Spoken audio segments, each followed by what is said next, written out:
and welcome to another edition of Taking Over. I am, of course, OLED Ed Fries, joined as always by the natural Astrid Mazzaro.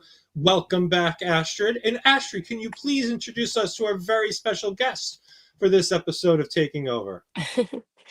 Well, as most of you know, and I think you guys have mostly seen the advertisement that I have here with my shirt, which is from the company For Your Words. So we have the owner and founder of Blue with us today. How are you, Blue? Hey guys, thank you for having me. Yeah. Awesome intro, by the way. I was just rocking out like.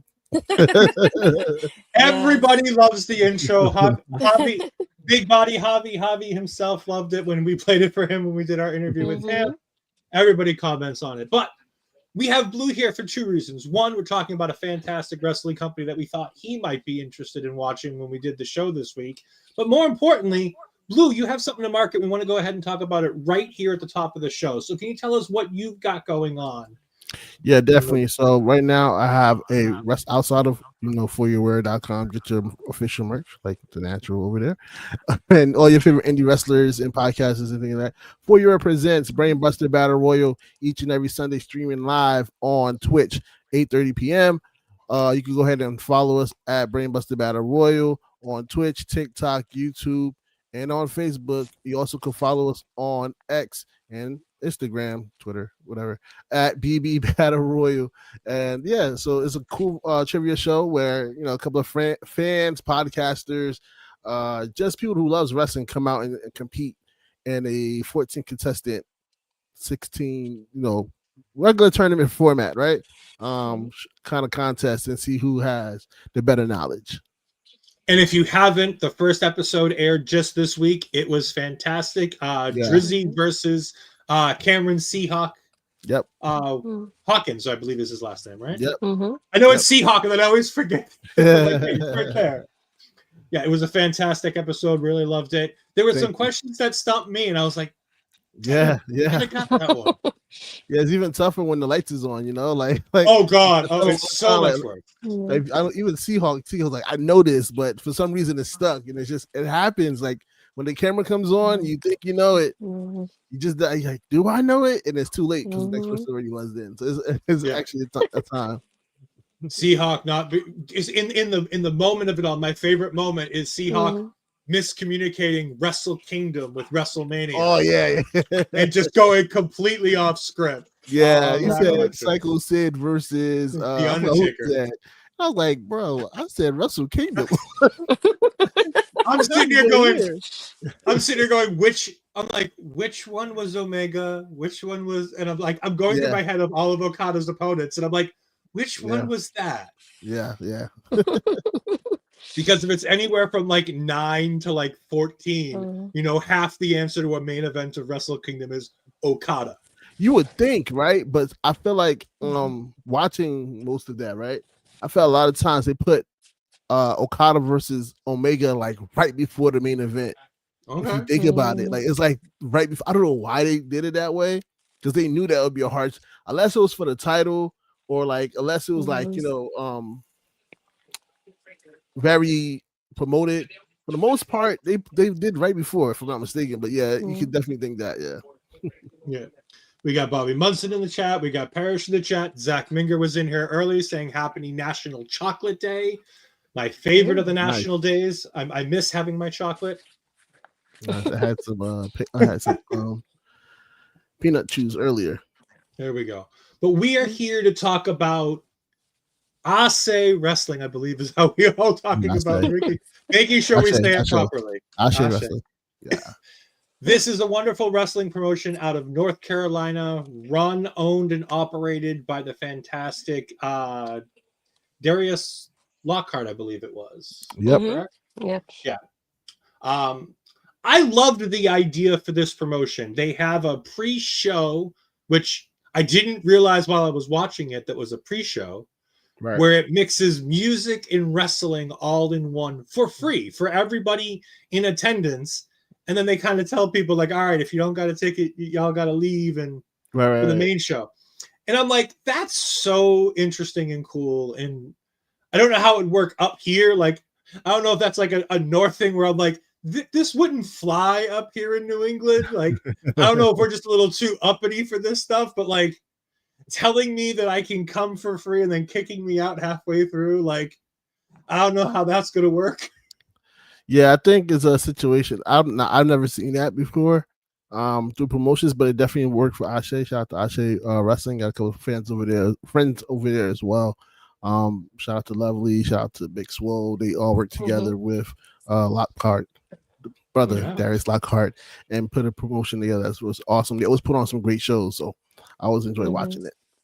Yeah, I'd heard about this, but I'd never really taken the time to go ahead and take a look. And we were looking at trying to do the October 18th show, but unfortunately, that's only available via pay right now. So we're like, let's go back a month. Let's look at Ase 11, and then boom, there we go. We found this great card. It includes Cedric Alexander, Big Swole on comment. By the way, hearing Big Swole just made me miss seeing Big Swole in the ring.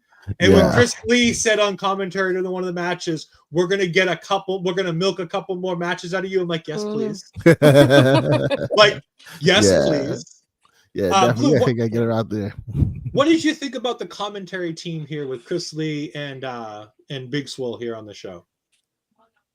I think I enjoyed it. Big Swole is great on the mic. She's hosted events. She's hosted Ashe events. She's hosted other wrestling events. I feel like she's really found a footing in something that she's always been great at. She's always been great at promo. She's always been great on the mic. So now it's translating into commentary. I know that she's still adjusting in a sense, but she sounds natural on the mic as always. She knows the references. She knows the wrestling moves. She's just is in tune with the whole Ashe brand altogether, so it only made sense to put her on commentary. That's true. Yeah, I feel the same way. This has been probably one of my favorite commentary teams because I feel like as much as I miss wrestling, I love that she's all involved in this in the way that she is too, and I love that. And I love the fact that, especially when Cedric was on commentary too, it's another highlight for me, hitting it for him as well. But overall, I love the fact that they give us so much background on everybody. They tell us who this person is and that person is, and being that I knew half of the people on the card, but not the other half. And it's nice to be able to tell us like, oh, this is this guy. And if it's a tag team, this is the one that's this one. This is the one's the other one.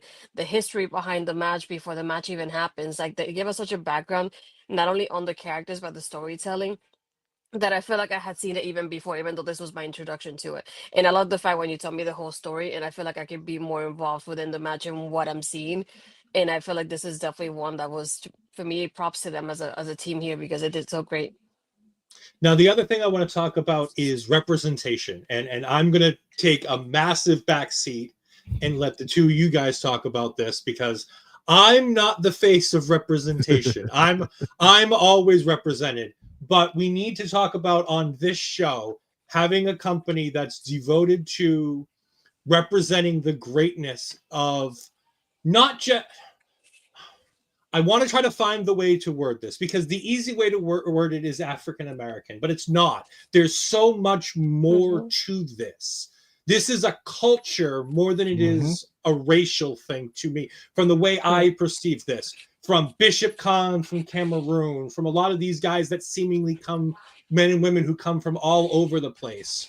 Blue, we're going to start with you again. Talk about how the representation of this is so great, considering how flawed the representation can be on some of the bigger shows.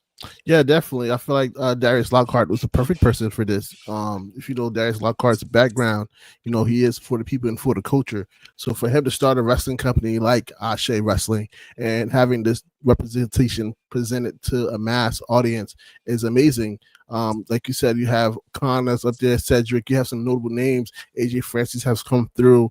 The main event tag team is awesome. You know what I mean? They just in this show here, they crowned the new women's champion. We can talk about that a little bit later.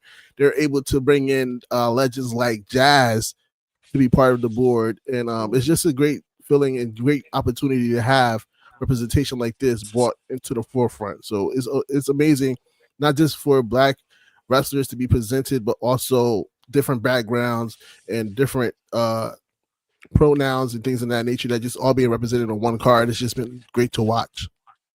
Astrid? Yeah, I mean, like Blue very like summarized it all there. That's one thing that it's not only here, but it's something that we at Overly we like to like bring out and highlight the fact that we like to show off representation as much as we can here from people from different backgrounds, even like not only on screen on a weekly basis, but even as guests as we do most of the time. But overall, it's nice to see it happening in a wrestling company the way it is, the way it's not only represented but celebrated that it's Yeah, happening the way it is. Like it's a just it's like a cultural movement. It's the way best way I can describe this whole promotion, to be honest. And I love the way they presented to us, and I feel they did really well with it. I like I said, I knew some of the talents, especially the ladies from the card, but to be able to get introduced to so many other talents that I feel like I'm gonna keep following after this because they did an amazing job with this whole card, even though it was a long, well, probably one of the longest events we've reviewed on the show so far, but it didn't even feel like it was that long compared to other shows that we have reviewed before, and I feel like they did really well with, like giving us a good mesh of like tag team wrestling, singles, and then women's wrestling. So I feel like they balanced it all. yeah, definitely. Also, when Kaun came out and his garbs and had the dancers and things of that nature, it was just dope to see. And it just shows how much Kaun can be a main event wrestler sometime in the future. He's done some great things over at AEW, so it's just a good stepping stone for him to start building that character as well. Yeah, absolutely. Bishop Kaun was one of the big reasons why I wanted to do this. I'm a massive fan of all the things that he and Gates of Agony can do, and I think he could be a main event player now if just given the ball. They just have to hand him the ball and let him run with it.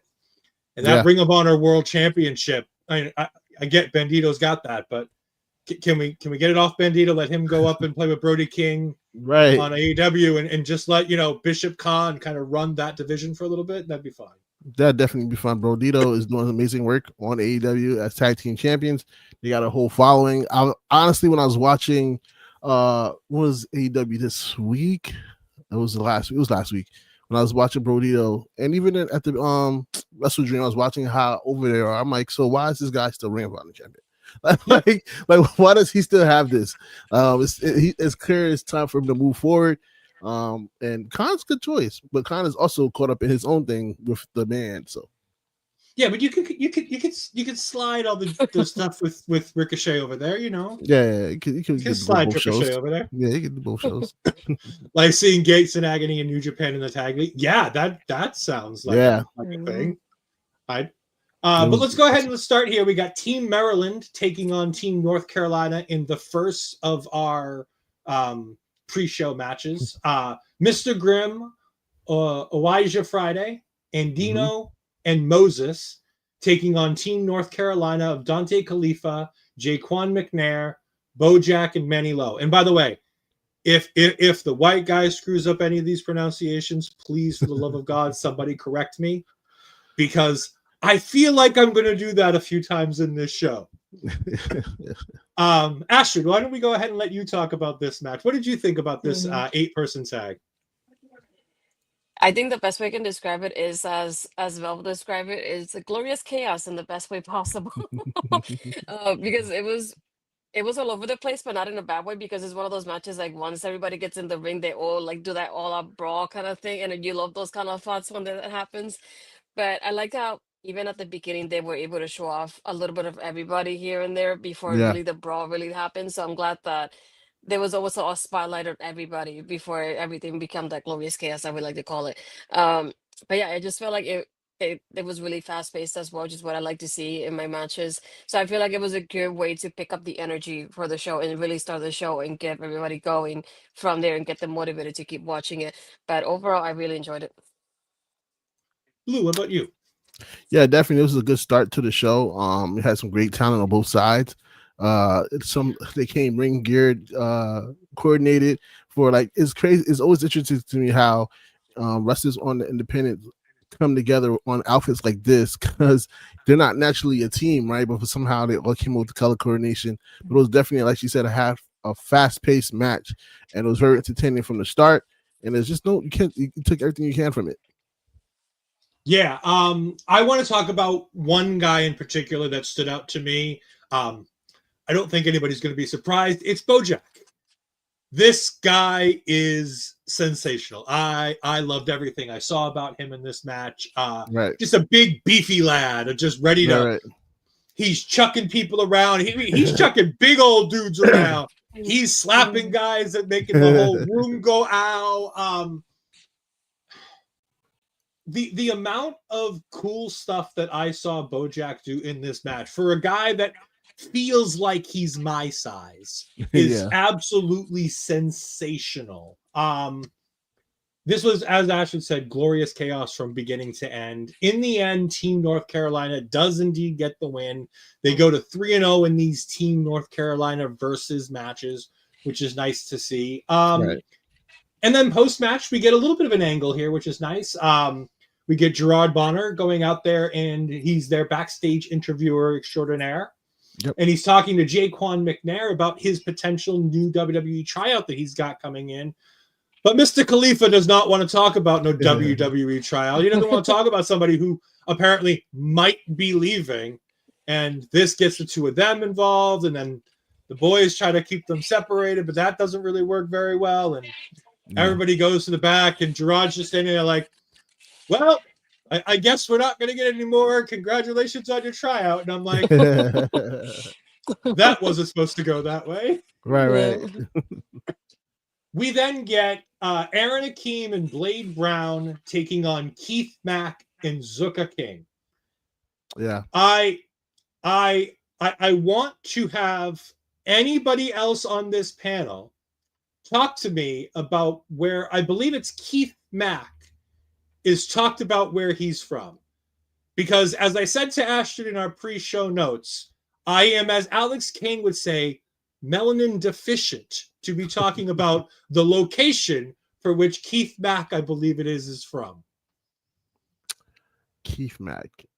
It is the National Institute of Genetically Great, I believe is the word. I don't know. Genetically gifted athletes. Yes, that is the one I'm looking for. The National Institute of Genetically Gifted Athletes. I'm not the right tone to be talking about that, but I thought that was cute as could be. He's very entertaining, man. He has his own personality. That's awesome. I thought he was the star of the show here. Like, no offense to Zuka King, who looks like just a big wall of meat and a guy that I want to get into, but this Keith Mack is so entertaining and so fun. This was a fantastic match, and the cheat to win by the heel working with the good guy and the good guy not knowing it but kind of knowing it. Like, right. This just all works so well. I love seeing the vets win against these young up and comers. Mm-hmm. It was everything it needed to be for a good pre-show match. Blue? Yeah, definitely. They were a good. It's always good to have like some kind of, I don't want to say comic relief, but like some fun in wrestling, right? Especially when you're trying to draw a crowd in. Like you said, this was on a pre-show. You want to hook the crowd and make sure that it's not just, seriousness. Is also some fun and games as well. And seeing talented veterans in the ring as well is also a good thing to bring in the crowd. And like you said, there's not much you can say about Keith Mack, but he definitely is entertaining between those ropes. That's true. And I love the fact that here in commentary they tell us from the beginning that Keith and Zuka are the vets compared to the other guys, since like they have more than 10 years of experience compared to the other two. And even at the beginning we see it with Keith goes against Aaron and Keith outsmarts him at the beginning of the match. Right. And I love how they started like kind of like introducing that fun in the match just by having that part. They're like, we told you they're the vets for a reason. They're just like, this is exhibit A. And I love seeing that, but like Ed was saying, like Keith is definitely the highlight of this match for me as well. I mean, anytime you get to see a guy twerking in the ring, either pre-match, post-match, or at any point, and I love to I feel like this is, to me, it's almost like a shout out to the old days of the Undertaker with the Spinneroonie, Keith trying to get Zuka to do the twerking thing, right? And Zuka's like no, I don't play. From my old In Living Color watching days, homie don't play that game. Right. And he just walks away. And again, if you've never seen In Living Color, you have no idea what I'm talking about, but Homie the Clown is one of the greatest things to ever be on television. Ever. ever. In Living Color itself is one of the greatest TV shows of all time, but Homie the Clown held that show together like no other. Homie, don't play. We then do go to the main card where we have Gerard Bonner. We had, by the way, in this pre-show we had 3 musical performances. I didn't watch a lot of them because I was trying to make sure I got to the wrestling. Right. But again, I love the idea of mixing wrestling with music. I think that that's been something that every wrestling company has shown you that works well together. Whether it's the old days of the WWE in the 80s with the Rock and Wrestling Connection. Hell, Bobby Munson used to have a show on various networks talking about the connection between the music industry and the wrestling business and how important it is. So I thought it was really cool to have live music performances during a pre-show. Not only that, is also a way to get new eyes to these artists as well. Yeah, because let's be honest, sometimes it's difficult for, especially in the music scene, to break through. So this is a great way for to bring new fans to these people, and hopefully their music connect with somebody, and it's always their music that's also part of the culture. It's a culture thing, so it's awesome to see. Yeah, music does indeed go hand in hand with wrestling. 2 of Bobby's absolute favorite things. We get the championship celebration for Bishop Kaun for the Pan-Afrikan World Diaspora. Thank you. No championship. problem. And I even looked up the word. Diaspora means like the distribution and like the sending of people to other areas around the world. Because I wanted to understand the meaning of that championship, especially when I found out that this is the secondary championship in this. Because I thought it was their world championship. I'm like, okay, that makes sense. I'm like, oh wait, no, this is their intercontinental title. This is God, this celebration to me, I couldn't not watch. Like, it just drew me in. It was so interesting and different. And again, I love being introduced to a culture and to a people and to a way of life that's different from my own. Right. And this did that in such a way. Blue, what did you take out of this? Definitely, the culture definitely was touched and presented in this manner.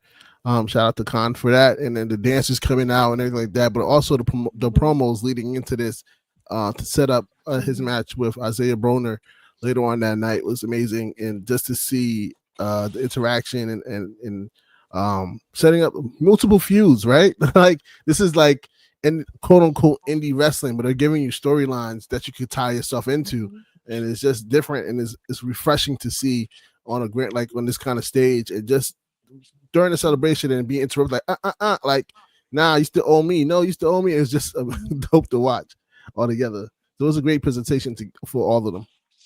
Astrid, I want to talk to you about this one because when we did Action Pro Wrestling, shout out to Action Wrestling, we saw Shug D before.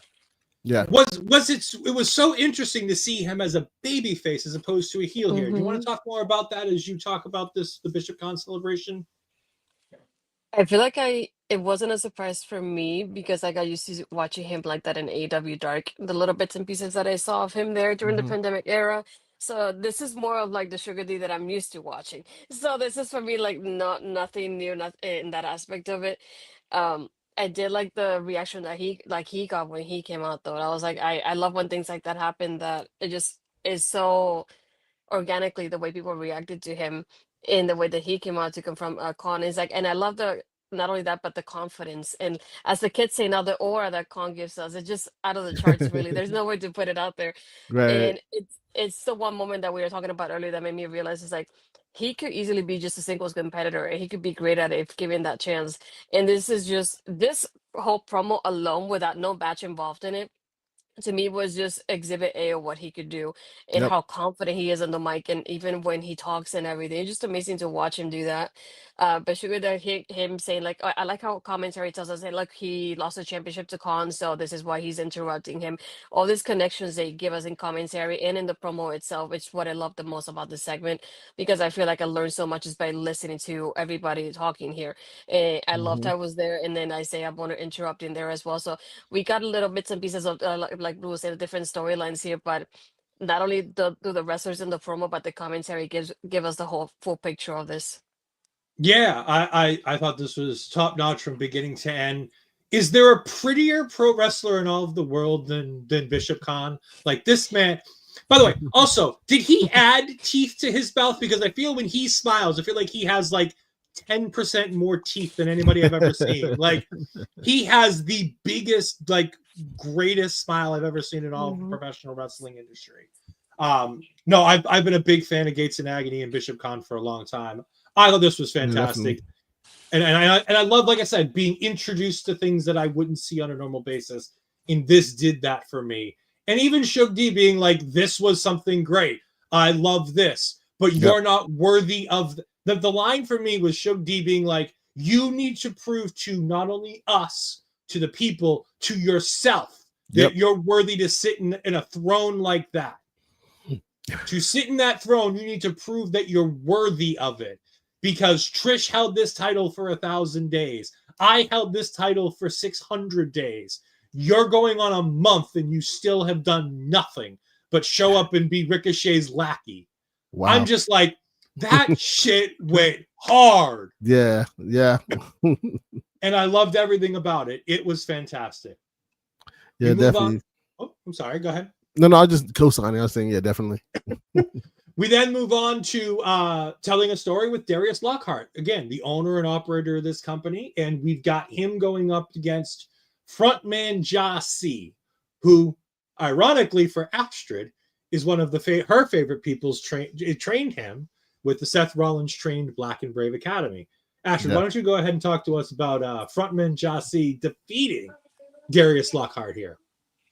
That was one that was surprising in a way, because I know Darius is one that's, to put it like that, in the spotlight in the scene. So I kind of expected him to win the match, and then when he did it, it's like, oh, I like how he actually put somebody over like somebody younger over a younger talent. And I like how to begin the match, he just starts him and just starts asking, he's like, how do you want me to beat you? And he starts giving him options before the match begins. I was like, I like the fun in this so far, the way that he just starts this match here to kind of like concentrate us on something a little bit different before they really start. But I love how Jah-C is able to concentrate so much, and Darius, especially his knee, the way he just focuses on it, just like the way at one point he does a submission, starts blowing up and hitting his knee repeatedly. And it's like, I love the way that he, like, not only Darius sells it, but also the way that Jah-C just focuses on that throughout the match. And I feel like once he did that, I was like, I like the way that his mentality went towards the match. And that was, I can't even describe it. It's like, I like just the pacing that he gave to the match in itself. But at the end, I was just surprised that he won. But I feel like they did really well together. Yeah, but it's just the fact. It was just the fact of how he won, right? He cheated to get the win. And it's like, this is not what. So Lockhart was most like, this is not what I taught you. Like, you're supposed to be doing better than this. So it was a win, but it's a tainted win over the one Darius Lockhart. But like you said, the story just been told between these two, between student and teacher, in a sense, right? It's amazing, and it's gonna be again the storyline, right? It's gonna continue on through this promotion, and hopefully, Lockhart gets his revenge. Yeah, and the thing I liked about in this match is this is where I felt like commentary really took a step up. And they've been good throughout the show, and they're going to be great throughout the show. But for some reason, in this match, I really felt like it stepped up a notch with Chris being able to give such great advice about what's going on, and why the hardest part of the ring is the outside of the ring, and things like that.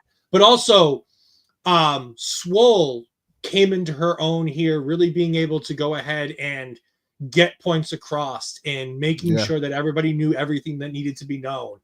And it's so great to have a color commentary and a play-by-play who have both been professional wrestlers. And I think that was something we learned later from Chris Lee that I didn't know going in, is that he's been in the ring. He knows what he's doing. He's been trained. He's had pro wrestling matches. And more specifically, he's worked with Swole and with Cedric in the past.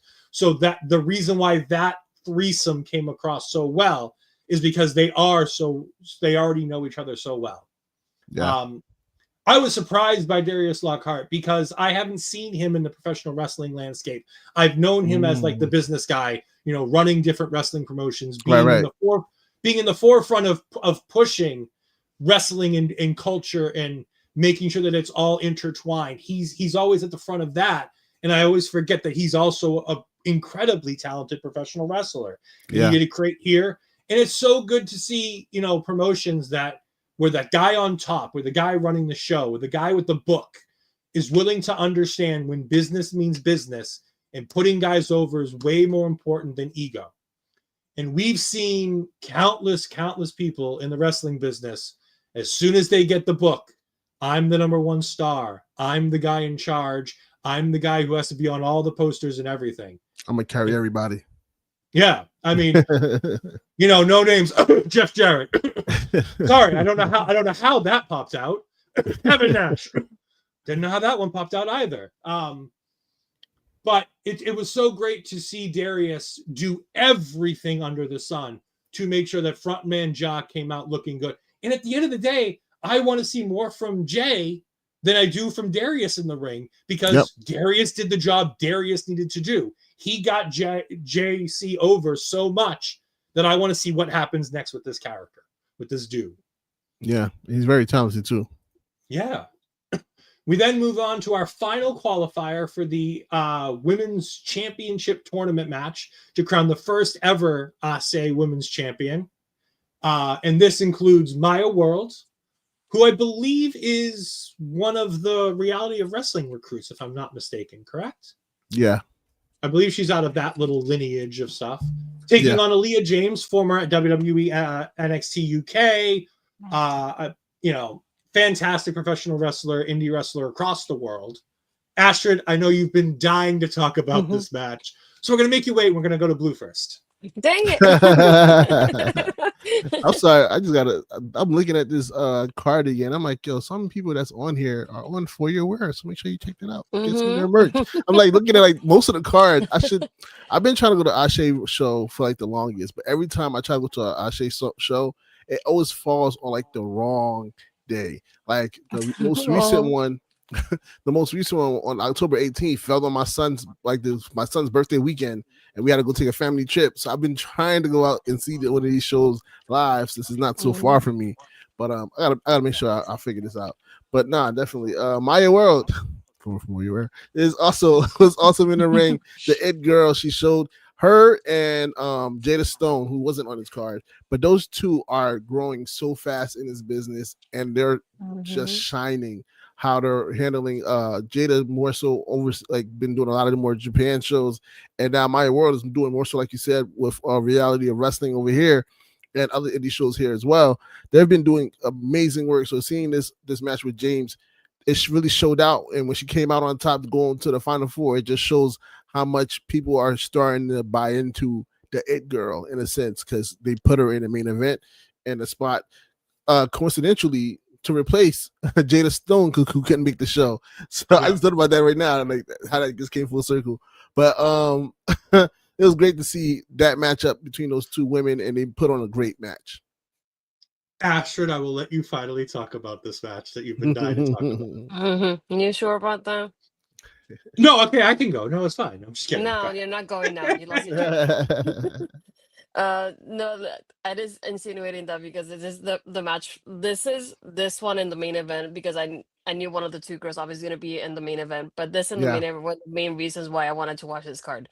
And I was told that Maya, like Blue was saying, is somebody that's blowing up on the indie scene, and I know she's been at it for a while now, but I feel like now more than anything she's gaining that spark and really just going up, and she has a rocket to her because she's up and everywhere at this point. And I don't even know where she hasn't been at this point. Of like she's been to so many places, so many promotions, but here with Aleah, holy crap! It was my match of the night, and then the main event too. And they had so much fun with it. I feel like they were able to show off a little bit of each other here, and it's not just like one or the other one. They really were able to balance each other off so well. They had such a great chemistry. I love the match from beginning to end. I love how they stand there with a handshake. They're like, we have that sportsmanship even in the match before it really begins.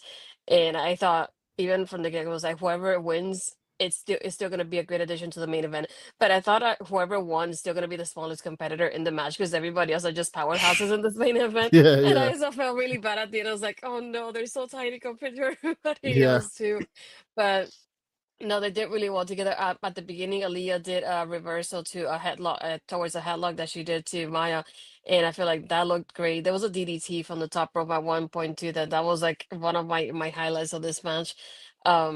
And I love how there was a point that Aleah goes to pin Maya. Maya puts her foot on the rope. And I was like, look at her being. She's not putting it on the bottom one. She's putting it on the middle one. It's like not Right. even the one that's closest to her, but the one above that. So I was like, I love how she's just able to like go even more in. But I feel like they did so well together. And at the end, we get Maya winning with the pinning bridge. I love the bridges here in this match too. I love how commentary highlights that, how well they do with them. Yeah. But overall, they did great. I love this match. I don't know if anybody's ever tried to do a bridge, like a wrestling pin bridge. It is one of the most difficult things in the world to do, seemingly.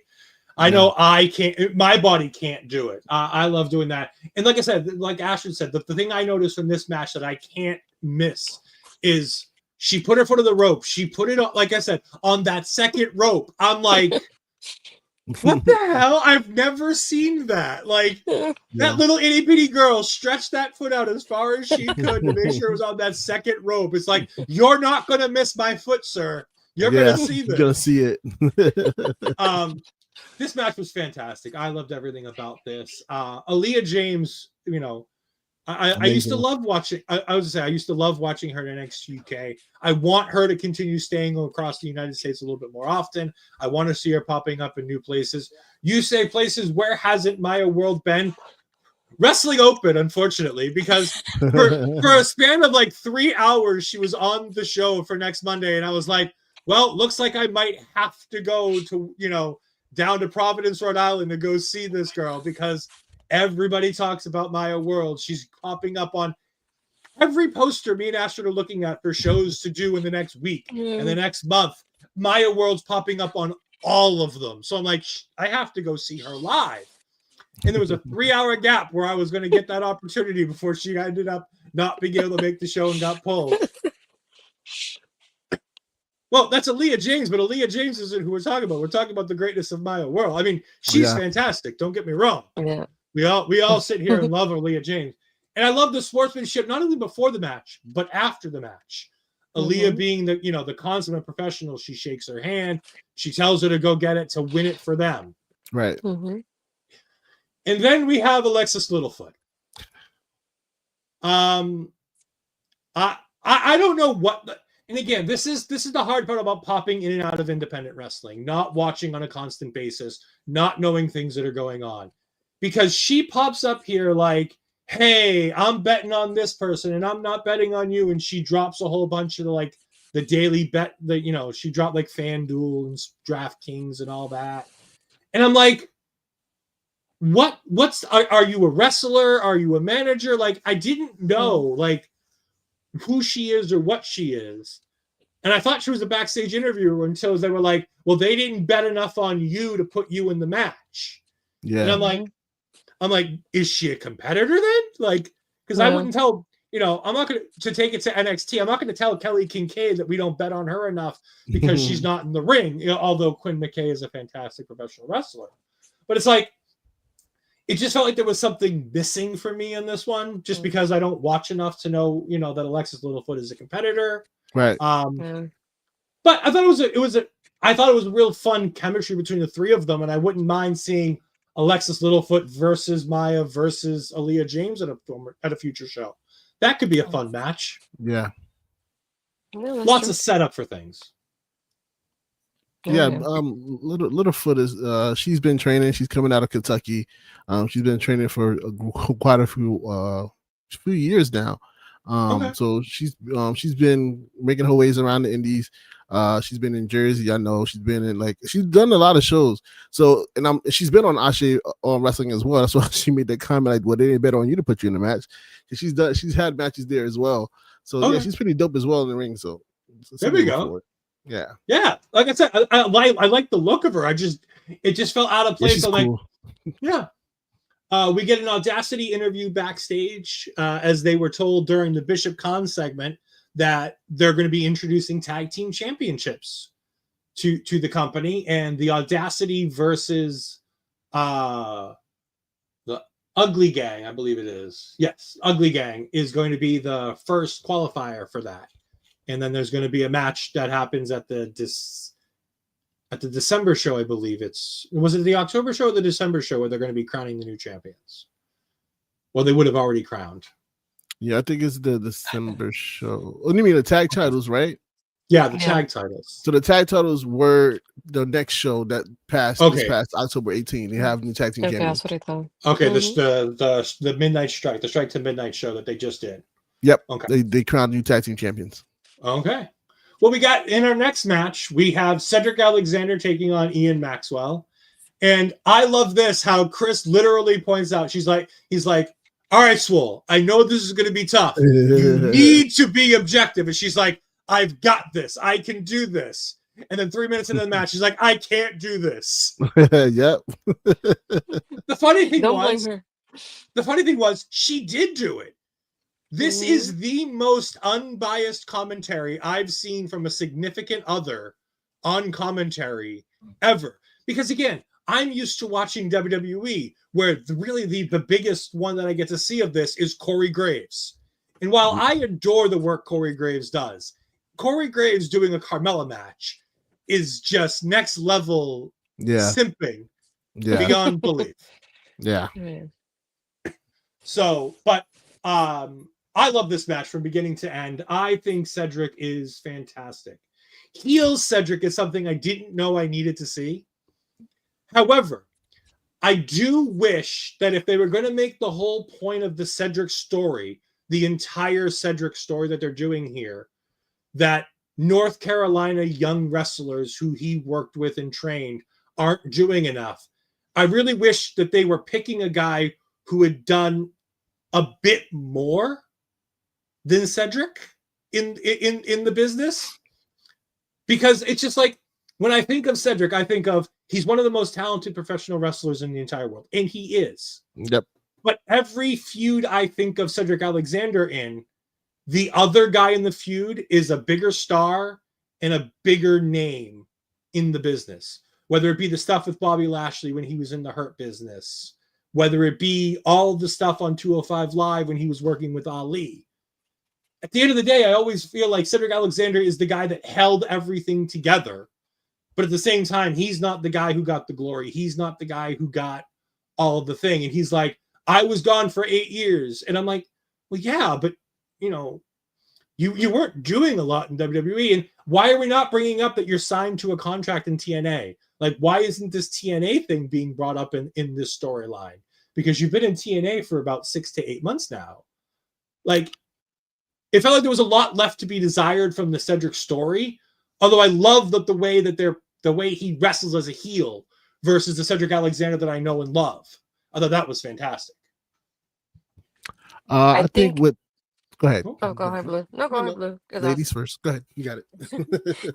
No, I was gonna say because I think that with the TNA part of it, I think it's just a part that I don't think people know about his contract status or not. So I don't know if maybe that's why it's not worth mentioning in a way, because it's not something that maybe he is on a peers basis and not really fully contracted. So maybe that's why they don't mention it.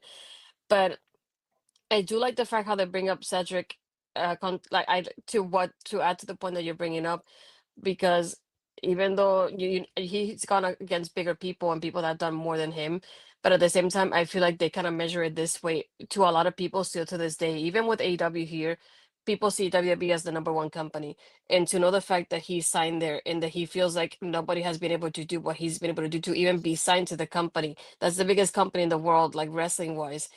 That's why he's probably thinking like, no, you can't measure up to me because I got signed to the big leagues and you haven't, sort of thing. And I think that's, to me, that's how the angle was like translated in itself. And that's why it's like, when he brings up the younger guys, it's like, oh, you haven't been able to like really step up and continue on what I started because you haven't been signed to the big leagues like I have. And I feel like that was more like the storytelling he was able to bring up. But I do disagree in one part. I don't think Soul was entirely unbiased, because there were so many moments that she was struggling there of like, oh, it's my man, like he's doing great too. And I was like, I don't blame you, girl. I really don't. But I do love more like the other part of it that I'm gonna bring up a little bit later. But I love the fact that she's still able to talk about both him and the other person equally. It's not just talk about him because it's her husband. And I love the fact that she's able to like highlight both people in the match here. I did love how Cedric kept throwing him on the apron the way he did, and just kept throwing him like so confidently. I was like, I just can't imagine his back, and that freaking hurts me inside when I felt it. And when he like lifted up and did that kick to the back of the guy's neck, I just like, to me that was just it. Once I saw that and went, I don't know how you get up from that, because to be honest, I wouldn't be able to. Yeah.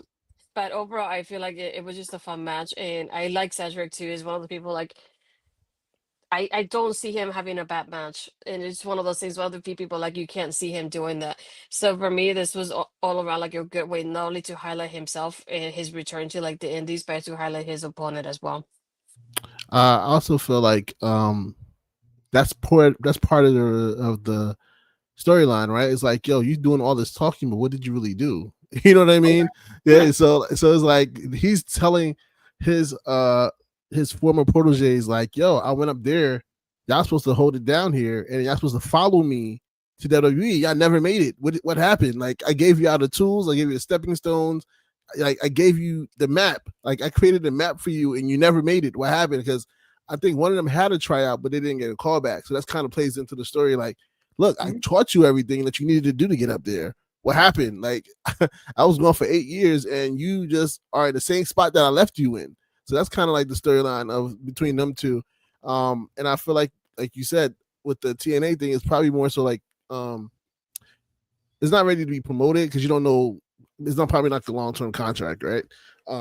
Because even with Kaun, they don't really mention AEW either. You know what I mean? Like, they make references, the wrestlers make references, but it's not really like a talked about situation. They want to focus more on Ashe and Ashe storylines, I guess, without trying to bring in the other companies. But like the Natural said, it's WWE is the big league. So whatever you're gonna compare anything, you're gonna compare it to WWE, right? And like I said, one of the wrestlers, I think one of them had a tryout and didn't make it. So that's why I kind of played in the storyline between them. And even in the match, it was like, again, teacher versus student. And he was just like, yep, I'm going to teach you. Like, I'm still better than you after 8 years. Like, what did you do while I was gone? Like, you're not even close on my level. Like, and I feel like eventually it's going to turn into his proteges turning heel with him and becoming his followers again, in a sense, and start building that in Ashe. I feel like that'd be a dope storyline too, because like you said, Hill Cedric is amazing. Like he's always been that way. Even when he did the things to Hurt Business and this and that, a third, he was always better as a heel. For whatever reason, he's always been better as a heel.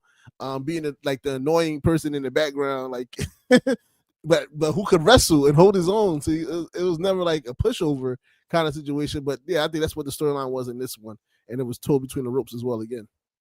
Oh yeah, like I said, I love everything that they're doing. Like I said, it was just weird how it was just like, it's Cedric. It's like, yeah. They big it bigger than it was, but that's what makes it so good. It's like, I was saying, Blue put it in perspective for me. Like when Blue explained it, I'm like, boom, that's what it is. It's his massive ego. It's not the company saying he's a big deal. It's Cedric thinks he's a big deal, and I love that. After the match, we get Yahya coming out, the guy he beat last time, to start all of this, and I love how he comes out, and then they bring out the next guy, and he just beat Cedric, and he's like, really, nobody in North Carolina can beat you? And you talk about people funneling up to the main roster. What about Jay Malachi? What's he doing right now? And he's like, Jackson Drake, he's doing pretty good too. And I'm like, I love that he's talking about guys that he worked with at the school where he runs, that are now getting those opportunities in WWE from the area that they're in. And he's like, look, we got Javon Evans up there. He's doing big things. Jackson Drake is going to be a big star as long as he doesn't get let go from that WWE ID contract like all the other ID people. And we're not going to get into the disruption that is the WWE ID program right now, because that will just turn into an OLED rant. We can't have that tonight. And I love how Caprice Coleman comes out. And again, I can't think about representation in North Carolina and not have Caprice Coleman. I didn't even know he was part of this. But as soon as he came out, I'm like, thank God it's Caprice, man, because I love Caprice. I miss Caprice wrestling. I miss being able to hear Caprice on commentary for things. I want more Caprice Coleman in all of my professional wrestling, no matter where I'm from. But Kozone versus Yahya, the next match will determine the match for Cedric at the October show that just happened, and Yeah. the winner of that match will go on to face The Allfather. yes, the Alpha Darius Carter, I believe it is, correct? Yep, Darius Carter. And then and that'll be the number one contender for that match at the anniversary show in December. Yeah. Which I'm like, that's fantastic. You're setting up 3 matches in this one segment. So fantastic work by them. I mean, even though we already had this next match coming out, I like how we add stakes to that, to add stakes to a match we're signing for the next show, to make a main event for the show beyond. I'm like, perfect. That's how you do professional. And that's why you got guys like Darius Lockhart. That's why you got guys like Caprice Coleman. That's why you have people like Jazz and Big Swole in these positions to be able to put these companies to be like, this is how television wrestling does it. Now take it and do it for your month-to-month indie shows the exact same way. You can do televised wrestling storytelling on an independent level and still make him great. Yes, the humor that he was in the Hurt Business was fantastic. And then having Cedric on by the way, the only negative thing I will say about Cedric Alexander for this entire thing is hearing him cut this promo on Yahya and Ian Maxwell made me remember why they gave the microphone to everybody else in the Hurt Business except Cedric Alexander. Cedric, I think he is one of the, as I said, the most talented wrestlers in the world. But his promo game is not on his wife's level by any means. And again, that's hard to do because Big Swole is on. I mean, he held his own. He did really well on commentary. I'll say that. He made up for it on commentary because he was every bit the Hurt Business humor guy when he got on commentary with Chris and Swole. Yeah. For this next match. And Ashton, I'm going to go ahead and go to you. LeBron Kozone versus Yahya with Cedric Alexander on commentary and Big Swole enjoying every minute of the sweat-filled moment that it was having Cedric next to her. I really liked him a lot in commentary because being that he knows both of the guys, he's able to give such a background on both of them. It's like he's still kind of being like heelish in a way, but he's still giving background on both of them at the same time and highlighting them in such a way and giving just such a story about them that overall I just enjoyed him a lot more in commentary than I thought I would have. So if he decides to do commentary, I will be all for it as well because he did great in this too. I feel like Yahya to me was the highlight in this match. He really took over the way he was like to me that I was able to show him off the way he did. That spear that he did was just amazing to watch, to be honest. And the way that even like commentary like was able to talk about it and they were so surprised about it. The gun bridge suplex from the top rope, 2000 other move that just like when I saw that happening. And the chops, they were deadly chops. You could just hear them and you could hear them and feel them at the same time, even though you were not there.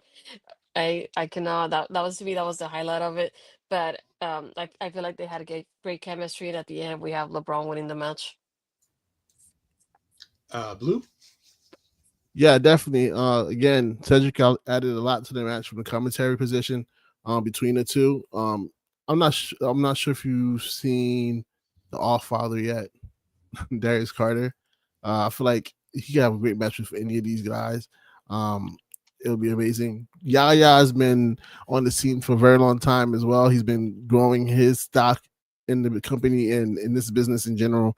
And to see him and Kozone have a great match, it was a breath to see. I really enjoyed the match between these two. It's going to be interesting to see how this plays out in the long run.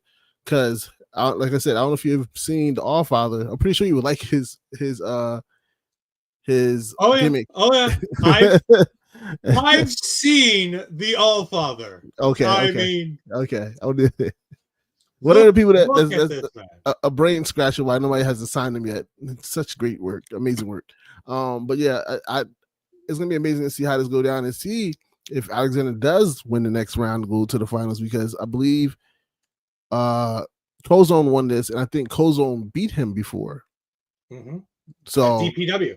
Yeah, so now it's like, all right, are you gonna get your one back, or are you gonna keep losing to go Kozone, who has his students up at WWE? So who's really the bad teacher? I think this would be a good time for Cedric's proteges to come in and help him out and create that stable. Millie Rose dropping in. Darius Carter versus Mia Yim is a goated match. Just a side note. I I will have to find that because that sounds like a whole bunch of fun. No, that's not the match I saw. I seen Mia in a street fight in Jersey. Oh my gosh, that's so amazing. Sorry. It's funny you mentioned Jersey because we're headed to Jersey for our next show. I'm going to go ahead and announce this. Me and Astrid are doing the Luna Vachon Invitational show from, I believe it's Jersey City Wrestling, I think is the one that we're covering. Astrid will pull up the graphic for me so I can go ahead and see exactly where it is. But that's the show we're covering because they're having a massive women's tournament in that show involving fantastic. So that will be a fun one. The other thing I want to say is we got to get some love for Kozone in this one because, I mean, Yahya was great, but man, this Kozone, my one to watch for this entire show is Kozone. This man is just sensational. He's the guy I'm going to have to keep an eye on. He's the guy I'm going to have to watch more because I loved this. I can also, do you guys want spoilers for the October show? Because I actually did find out the result of this next match. I know already. I'm pretty sure. Okay. Yeah. I'm good. Tell us. It was a double overtime draw at the October Strike to Midnight show. It was Caprice came out and said, y'all both didn't lose, so you both get Darius Carter. And Cedric said, thanks, no thanks. I take my opportunities one-on-one. So it'll be Darius Carter versus Kozone at the December show for the Shea World Championship. Yeah, Cedric bound out to go ahead and move on, but it was a double overtime time limit draw on that match. So I thought that was a really fun and interesting way to get in and out of that one. Yeah, definitely. We then move on to the Pan-Afrikan World Diaspora Wrestling Championship match between Bishop Kaun and Isaiah Broner. I just want to talk about the referee here because God, she was a delight. First, she takes off the Side note. First of all, if you haven't seen it, she went viral. I think it was earlier this year for doing that alone on one of the first few shows that Ashay had, and it was just, I'm like, as long as Kaun was fine with it, he seemed to be. It was just so funny to watch it. I did what I was expecting that.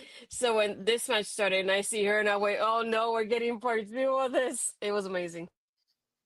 So for those that don't know what we're talking about, when before this match, the referee takes off her normal referee shirt to have what Chris Lay said to be the African version. And I'll let that go because that's commentary and that's his thing, and whatever he thinks is fine.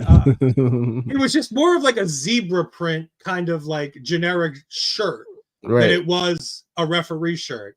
And then she goes over to Bishop Kaun and she's doing everything she can to not pull a Hallie Atwell in the first Captain America movie to just like touch his chest and his abs, but she's checking him for weapons and she checks his feet and she checks his wrists and she checks everything she can get her hands on. And Kaun, being the ladies' man that Kaun is in his character, is adoring every moment of this. And then I love it. Then she goes to do the same to Isaiah because she knows she can't do it to one and not do the other. And Josephine just puts her hand up. She's like, no, bitch, please. You are not doing that to my man. And so she gives a very quick check to Isaiah Broner. Yeah. And then she pulls the trunks and looks in the trunks. And I'm just like, all right, I'm into this. This is cool. This is a fun way. And then they just had a match. Like they just had, and I know they said it in the early chart. They kind of wasted the whole big meaty men slapping meat in the opening match with those big dudes. But this was my big meaty men slapping meat match because like they just went at it. And my favorite part was them grabbing each other and just doing the shoulder blocks and just neither one of them moving to the point where Isaiah Broner's shoulder like pops out of the socket while he's doing it because he's already got a bad shoulder. I thought this was fantastic. I thought this match was great. And again, it lets Kaun kind of get out cheap and get out with a little bit of a cheap win with having Moses come out. I love this. I love the Gates of Agony, but I never know the other guy's name in Gates of Agony. That's not Moses. Okay, that's Toa Leona. Okay, so that's not Moses. No. No. Moses was his former tag team partner back at Shane Taylor Promotions when Shane Taylor Promotions was in Ring of Honor. It was him. It was Shane Taylor, Kaun, Moses, and the Big Kaju, O'Shea Edwards. There were and they also had another person. His name just slipped my mind. But it was 5 of them. So Kaun and Moses used to be a tag team for the longest, and they were a great tag team. And when they did a 3-man, they had O'Shea Edwards with them over at Ring of Honor. So them rekindling at Ashe Wrestling made a lot of sense. All right, that makes more sense. And it is Jersey Championship Wrestling, not Jersey City Wrestling, and it's the Possession Show. And we'll talk more about that when we get to the end. Yeah, Ashley, what were your thoughts on Bishop Kaun versus Isaiah Broner here? Yeah, the other person you're talking about is Tawa, that I think he's half Samoan, half Puerto Rican, if I'm not mistaken. So that's an interesting combination there. Yeah, I like the part here that we had in so many parts of it that Isaiah, after the shoulder tackle to the post, like his shoulders highlighted in the match in itself. And I see Jocelyn getting involved, and as she gets involved, she gets thrown off of the ring as well. And Yolanda is distracted by her. Somebody comes in to help out Kaun in the end, who they reveals to be Moses later. But I like that even with after the reveal that Moses helped, then we also have Suk D coming back and being and getting involved in this as well. So I like how the story like kept going from earlier too, and didn't just end with the promo that we had before, and with Isaiah getting involved here too. So I like how they have the storytelling continue on and expanding even more with Isaiah here.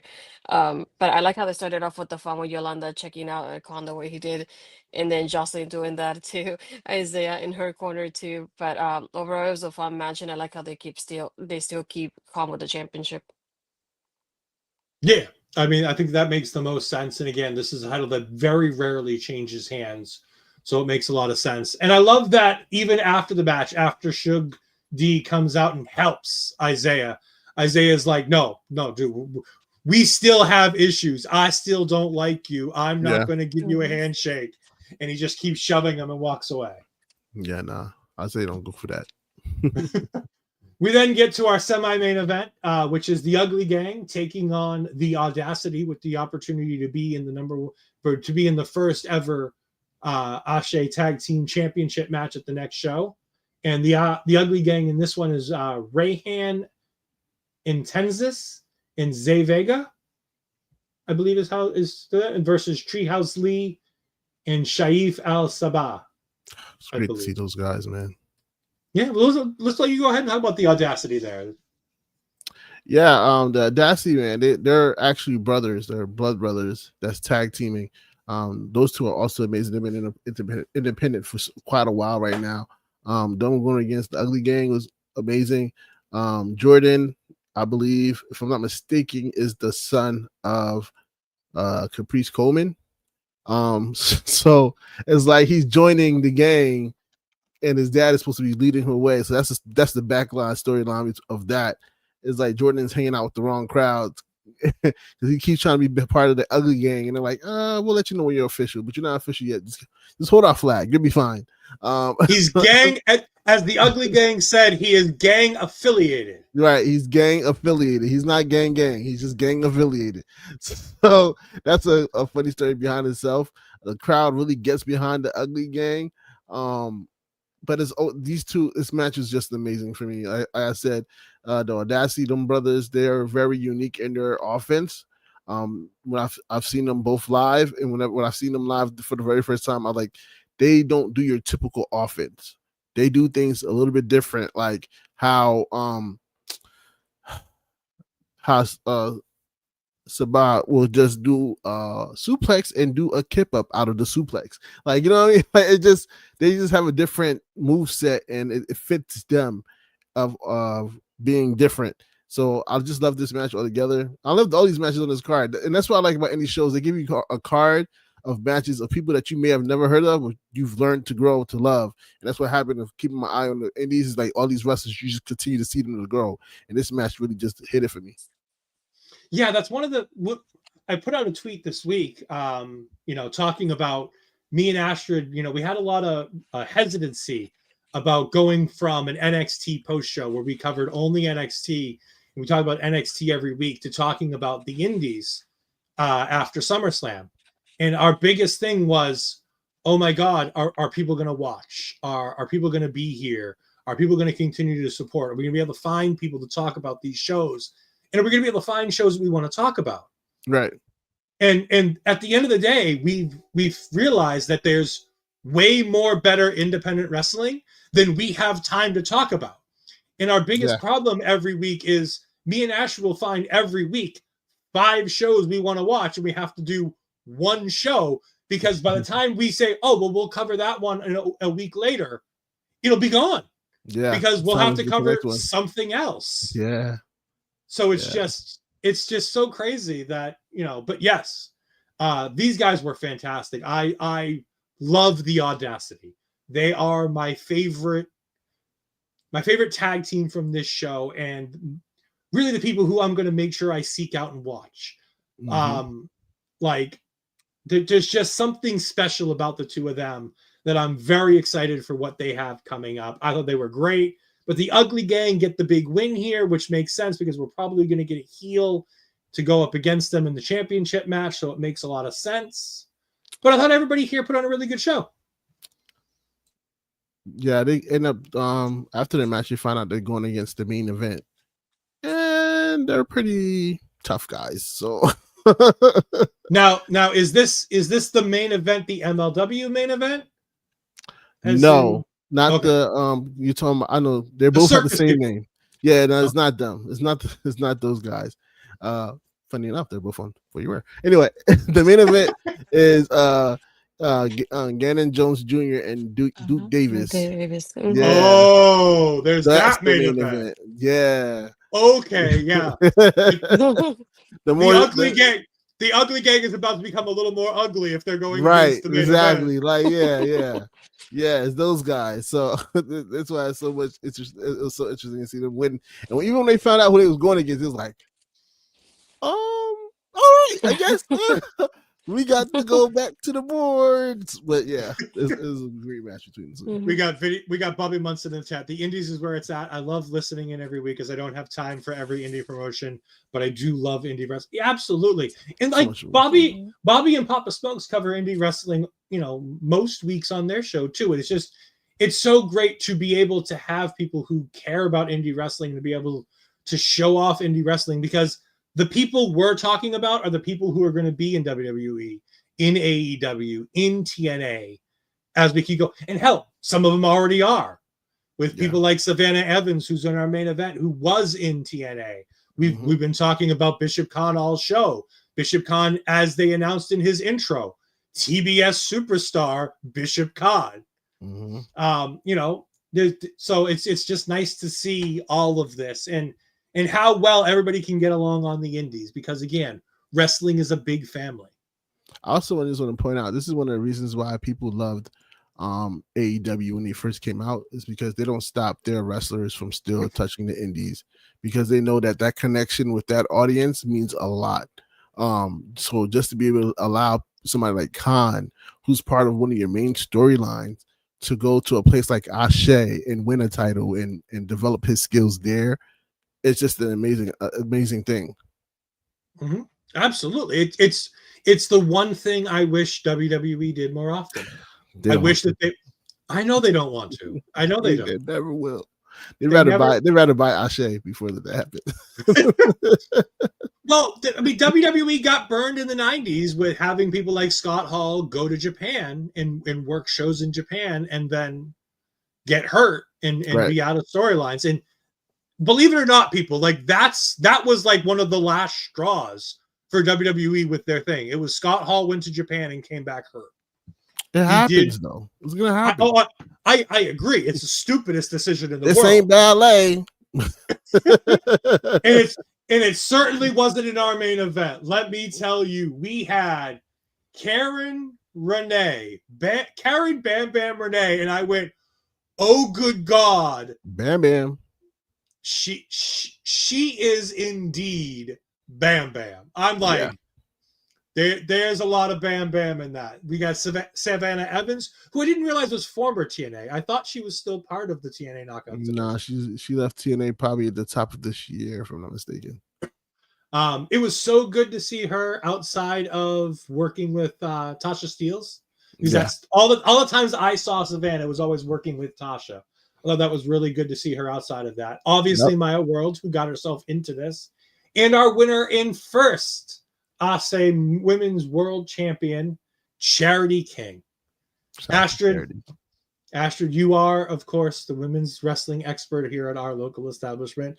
And I love saying that because it makes you shake your head and be like, you idiot. Talk to me about this match. What do you think of this four-way?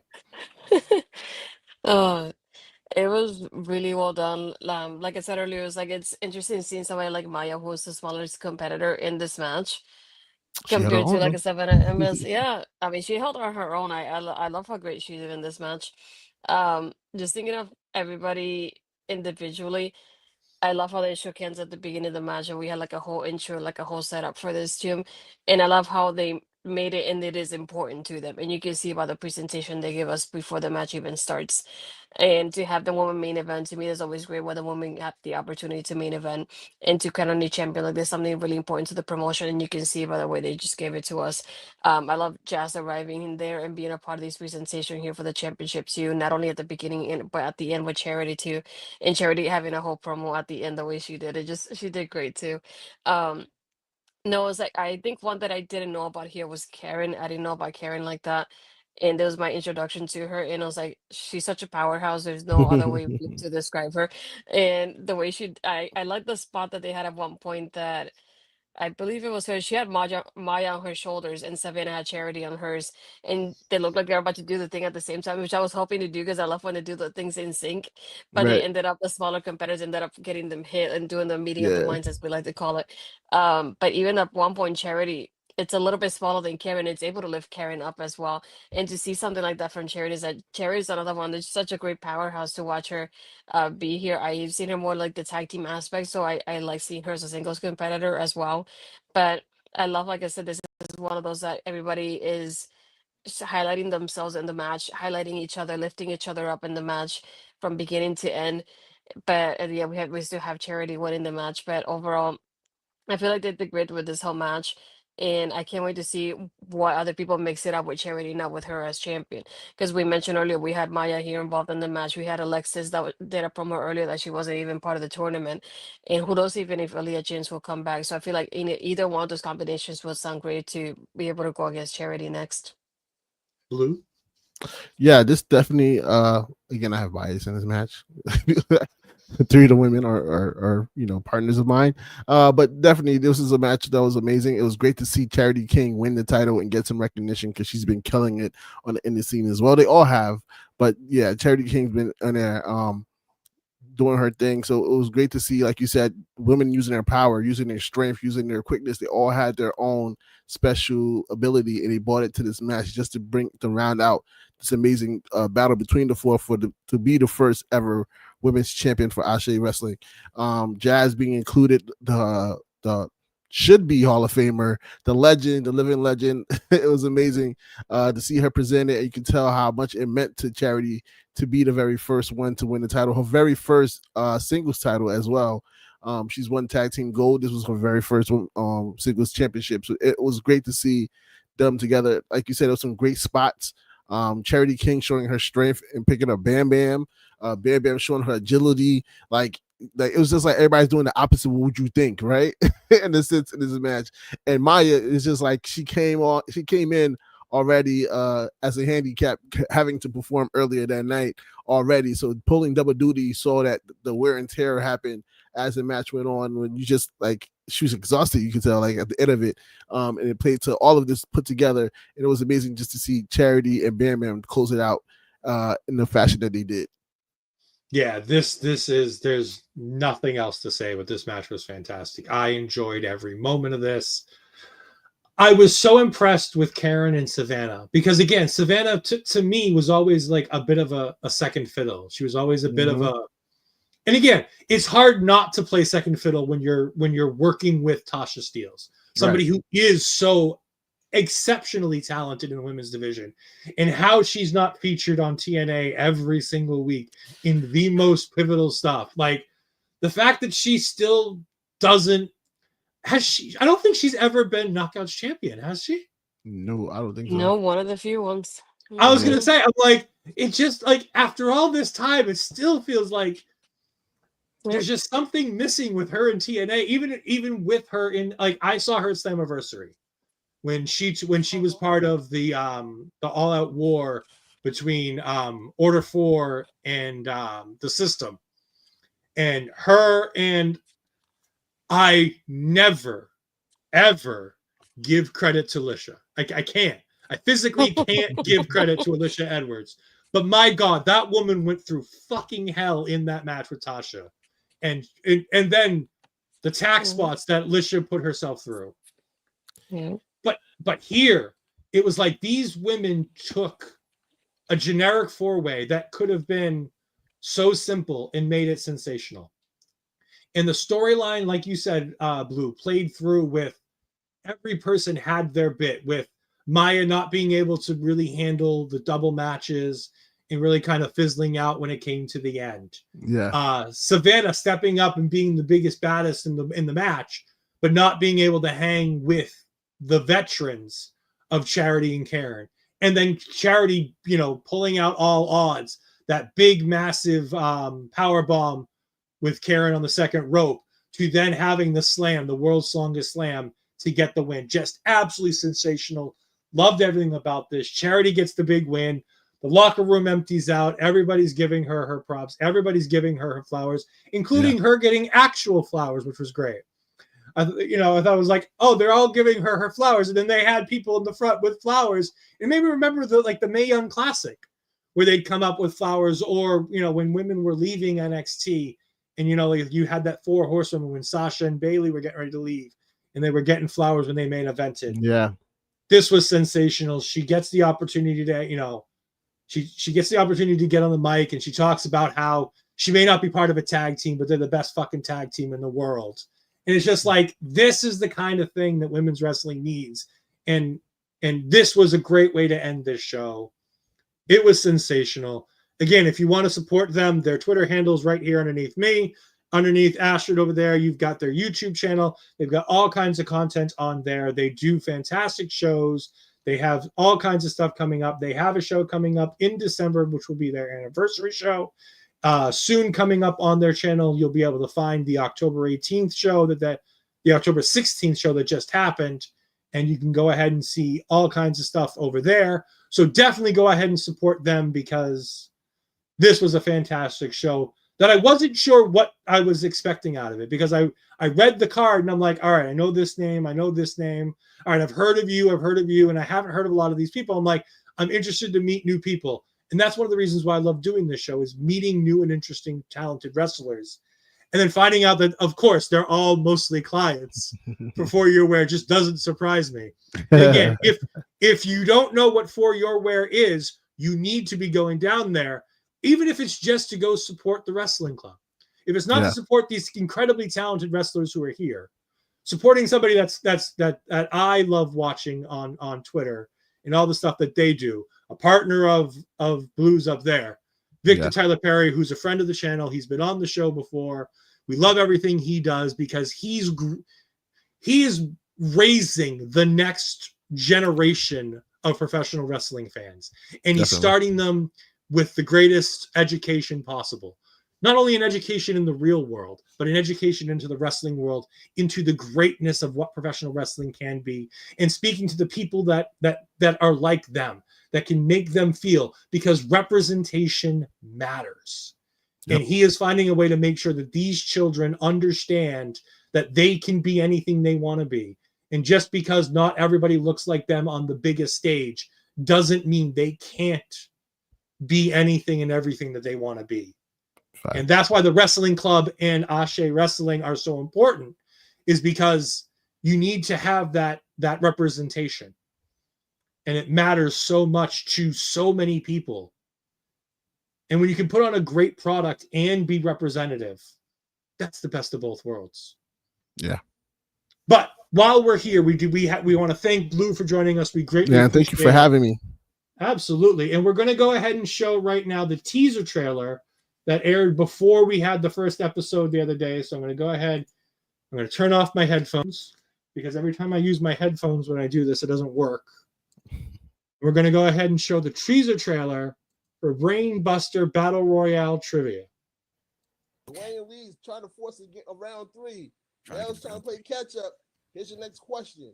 Here we go. Which New Japan Pro Wrestler nickname is Cold Skull? Realness. Realness. Is it Seiya Sonata? Sonata is correct. Oh He my forced gosh. it round 3. The Bone Soldier. Nowhere. I knew New Japan would save me one day. Hey, I was My trying to mama kick was out wrong. that too, man, but I couldn't help it. Yo, you tried, man. All right, guys. All right, here's the next question. You can go to the men's. I think this might be the first men's question of the night. Okay. Who did Shawn Michaels defeat in the main event of WrestleMania 12 to win the WWE Championship?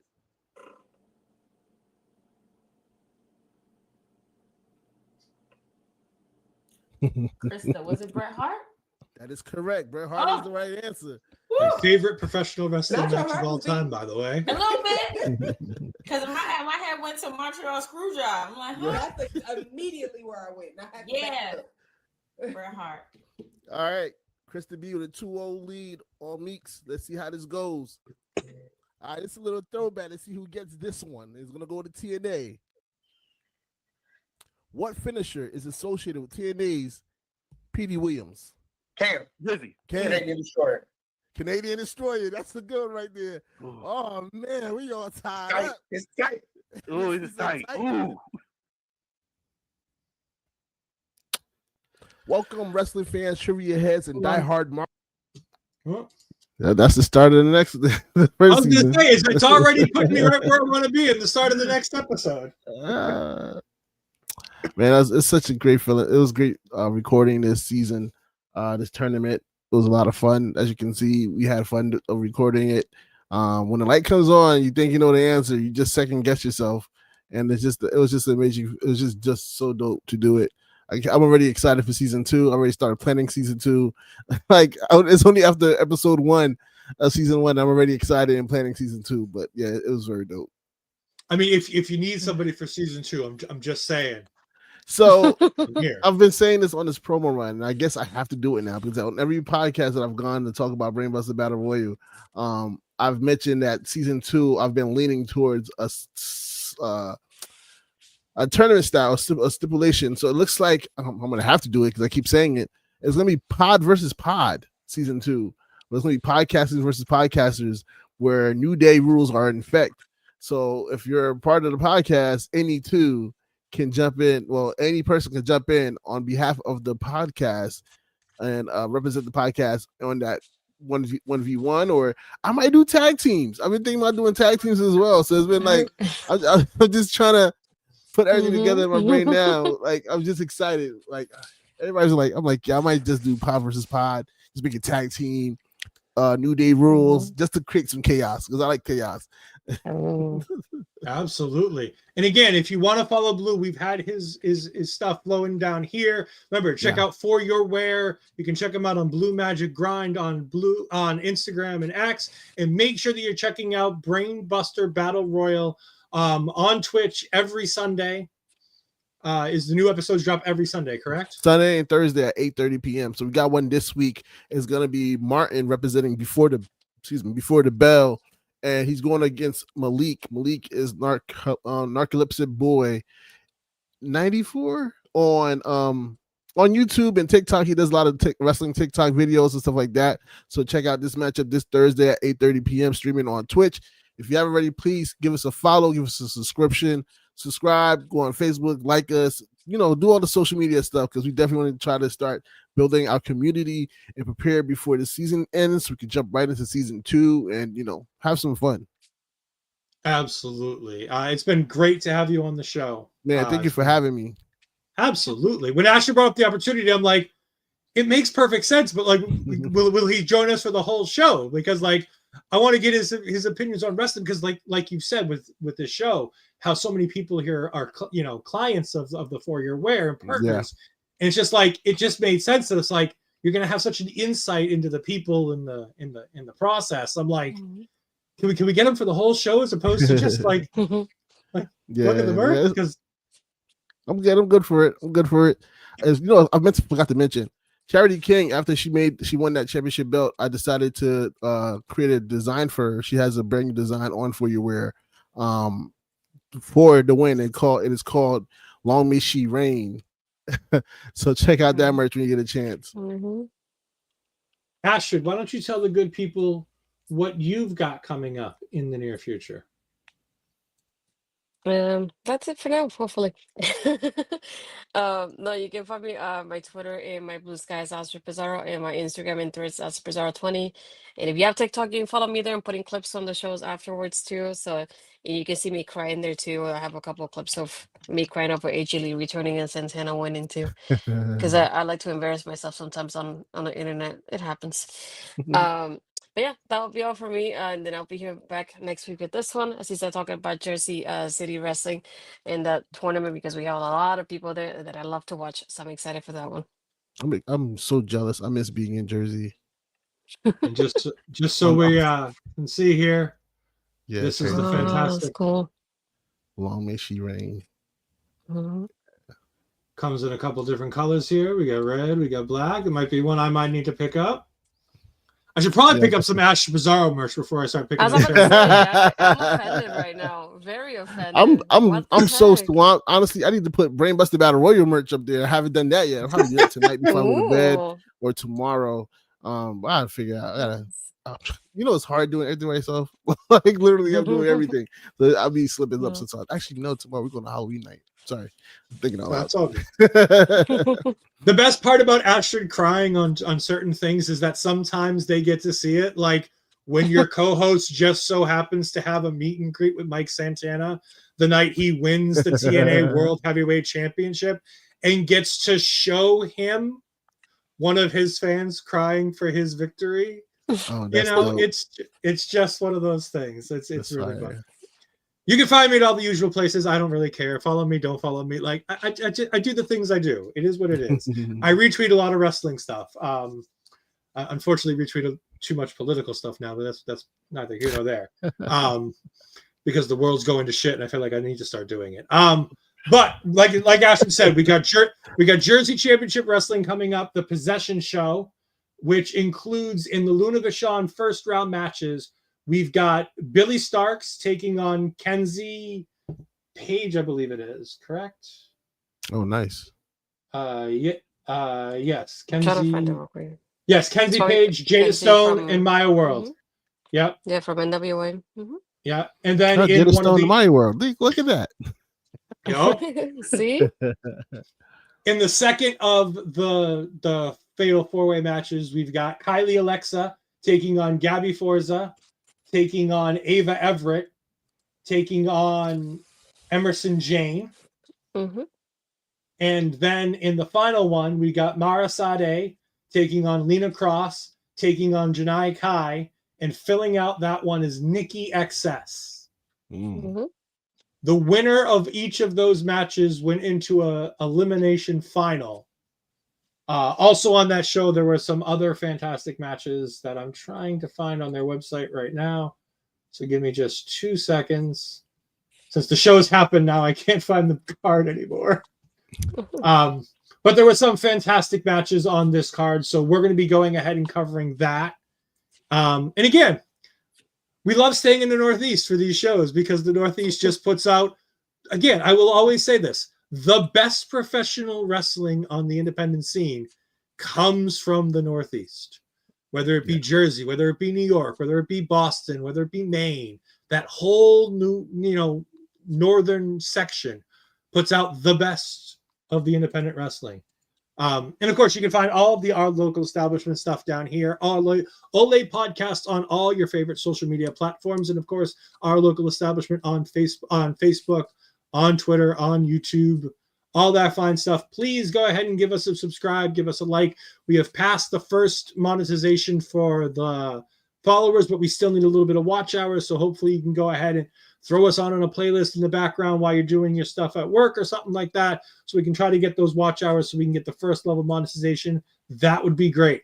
Again, yeah, one guys last. on For You Wear. We already got Astrid there. But yeah, the rest of us might.